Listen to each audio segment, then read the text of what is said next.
이 사랑의 수고를 통해서 데살로니가에 많은 하나님의 자녀들이 태어난 것을 바울은 아는 것입니다. 바울도 그 일에 동참했기 때문에, 바울이 그 일에 동참했기 때문에 바울은 그 사실을 얘기해 주고 있는 것입니다. 저는 우리 교회가 이런 교회라고 생각합니다.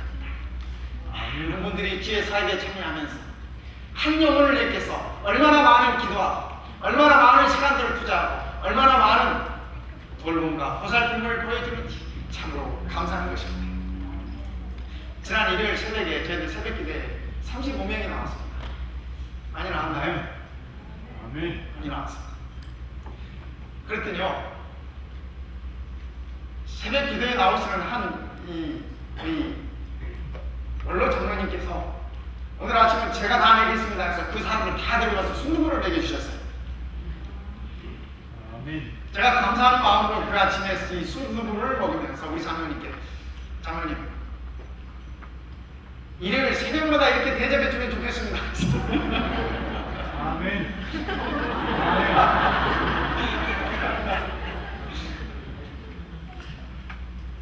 우리가 사랑의 수고를 합니다. 사랑의 수고를 합니다. 그렇죠? 우리 곁에 앉아 계시는 한 분 한 분들이 그냥 이곳에 와서 앉아 있는 것이 아니고 우리가 하는 것입니다.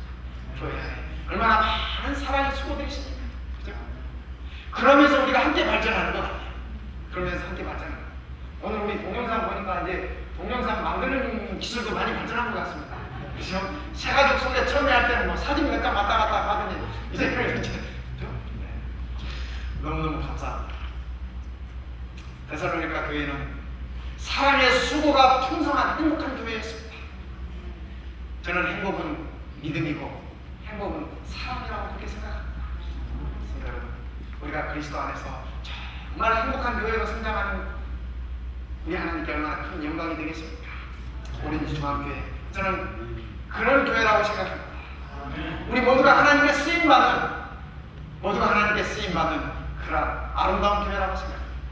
교회 구석구석 곳곳에 우리 눈에 띄지 않는 곳에 우리 모든 성도님들이 그들의 헌신과 그들의 사역을 하고 있음을 인하여 참으로 감사드립니다. 아멘. 데살로니가 교회는 소망의 인내가 충만한 교회였습니다. 소망의 인내가 충만한 교회였습니다.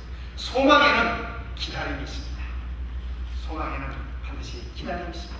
소망이 이루어지기까지 기다림의 수고가 그 안에 있는 것입니다.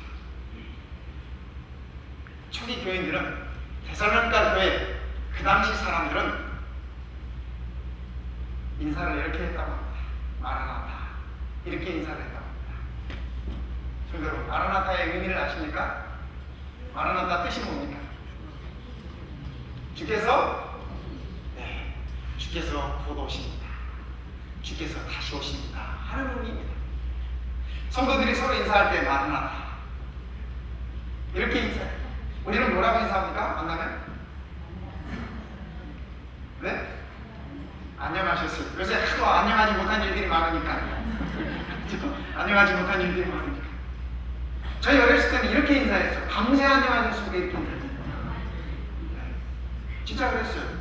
근데 시대적으로 그럴 수밖에 없었는 것이 저희 어렸을 때는 전쟁 바로 직후 아니었습니까? 한국전쟁 직후였습니다.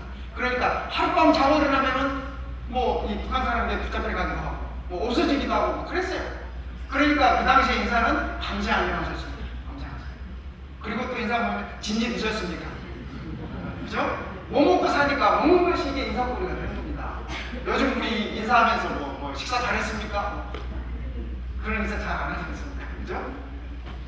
시대가 그런 시대였으니까 그렇게 인사하고 싶어요. 식사하셨습니까? 진지 드셨습니까? 초대 교인들은 그리스도에 대한 소망, 이 바울도 그렇게 얘기하고 있지 않습니까? 그리스도 예수에 대한 소망이 그들의 삶의 중심이었기 때문에 그들이 인사할 때 마라나타 이렇게 인사했어요. 우리 재림 성도들도 이런 소망 안에서 이런 삶의 철학으로 이렇게 살아가면 좋겠습니다. 데살로니가서는요, 예수님의 재림이 언제인가 그것을 가르쳐주는 책이 아니에요. 여러분이 다시 한번 읽어보십시오. 데살로니가서 5장 1절부터 딱 나오는 얘기가 첫 마디가 뭐래요? 주의 오심에 대한 때에 관한 얘기는 내가 너에게 할 말이 없어. 바울이. 그러니까 우리도 할말 그 말은 무슨 말입니까? 우리의 신앙의 포커스가 주의 오심에 때에 포커스를 두지 말라는 얘기입니다. 주의 오심을 기다리는 자들은 데살로니가서의 말씀처럼 오늘 이렇게 살아라. 어떻게 살아요? 집집마다 가보면 이렇게 하나씩 있는 말씀이 있어요. 항상 기뻐해라. 쉬지 말고 기도하라. 봉사에 감사하라. 웬만한 집들 다 그 말씀 다 가지고 계시죠? 그 말씀이 어디서 나오는 말씀이에요? 데살로니가 전서에서 나오는 말씀이에요. 재림을 기다리는 하나님의 백성들이, 그리스도의 다시 오심의 소망을 두고 사는 백성들이 오늘은 어떻게 살아야 할까 그 가르침을 주고 있는 것이 항상 기뻐하네. 근데 왜 그렇게 우리는 인상 쓰고 살아요? 그치? 다가가서 말도 못 붙였죠. 재림을 기다리는 사람들은 항상 기뻐할 수 있는 사람. 왜냐하면 왜 기뻐할 수 있는 조건이 뭐냐면 믿음의 역사가 있고, 그죠? 믿음의 역사. 그 믿음의 역사는 그리스도께서 내 구원을 완성시키셨다고 하는 그 믿음이 없으면 내 안에 그 믿음이 역사할 수 없는 것입니다. 하나님의 약속의 말씀이 내 안에 역사하지 못하면 그 기쁨이 있을 수 없는 것입니다. 지난 도와드렸던 우리 귀에 못이 막히도록 그 말씀 열고 있지 않습니까? 그렇죠? 믿음의 역사, 사랑의 수고가, 그렇죠? 사랑의 수고가, 우리의 수고가 열매를 향한, 그렇죠? 사랑이 가득하지 않습니까? 사랑의 수고가 있고 그리스도께서 철석같이 약속하신 소망에 대한 것이 있기 때문에 우리가 항상 기뻐할 수 있는 것입니다. 그 이유가 거기 있습니다. 우리가 쉬지 않고 기도할 수 있는 것도 이 세 가지가 우리 안에 끊임없이 역사하기 때문에 우리가 쉬지 않고 기도할 수 있는 것입니다. 범사에 감사할 수 있는 것도, 내가 오늘 고통이 있다 할지라도, 오늘 내 안에 우리 집안에 경제적인 어려움이 있다 할지라도, 우리 내 집안에 건강에 어려움이 있다 할지라도, 아니면 우리 집안에 부부간에 문제가 있다 할지라도 우리가 감사할 수 있는 것은 뭐 때문에? 사랑의 수고와 믿음의 역사와 그리스도 안에서 소망을 향한 인내가 있기 때문에 우리가 범사에 감사할 수 있다고 하는 사실입니다.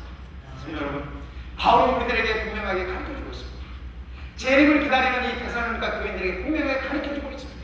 우리도 재림을 기다리는 재림 속으로 들어왔습니다. 그렇게 살아야 되지 않겠습니까? 4장 13절입니다. 형제들아, 자는 자들의 권하에는 너희가 알지 못함을 우리가 원하지 않냐고. 지금 이 죽은 사람에 가서 얘기하고 있죠. 이는 소망 없는 다른 이와 같이 슬퍼하지 않게 하냐. 누가 슬퍼해요? 소망 없는 사람이 슬퍼. 제가 목사로서 이 장례식을 많이 이렇게 이 집례를 하게 됩니다. 때로는 우리 가족들의 이 장례도 집례해야 돼요. 때로는 전혀 예수와 상관없는 사람도 이렇게 집례를 해요. 한 번은요, 13살 먹은 딸아이가 교통사고로 현장에서 죽었어요. 저는 그 가족들을 몰라요. 모르는데 어떻게 한 달이 건너가지고 제게 장례를 이렇게 해달라고 하는 부탁이 왔어요. 그래서 그곳에 가서 제가 장례를 듣더라고요. 여러분 한번 생각해 봅시다.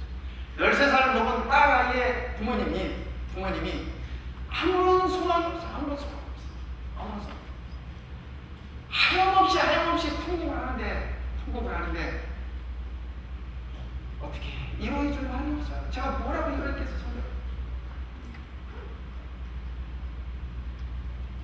죽은 자들의 권한에는 바울이 지금 이 기회를 주고 있지 않습니다. 그런데 소망 없이 죽은 자들, 바울이 지금 그 얘기하고 있습니다. 우리 그리스도인들이 죽음을 맞이했을 때, 우리 사랑하는 사람들을 이렇게 보내야 했을 때, 먼저 보내야 했을 때 우리가 위로가 되는 것은 그리스도의 다시 오심에 대한 소망이 위로가 되는 것 아니겠습니까? 그리스도께서 다시 부활시키실 때 내가 너희를 다시 살리겠다고 하는 그 약속의 말씀 우리에게 소망이 되고 위로가 되는 것 아니겠습니까? 바울이 이 말씀을 주신 목적이 바로 그 목적이었습니다.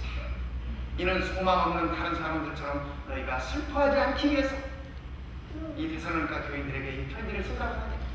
이 당시 데살로니가 교인들은 교회의 핍박 때문에, 로마의 핍박 때문에 수많은 성도들이 죽어나갔습니다.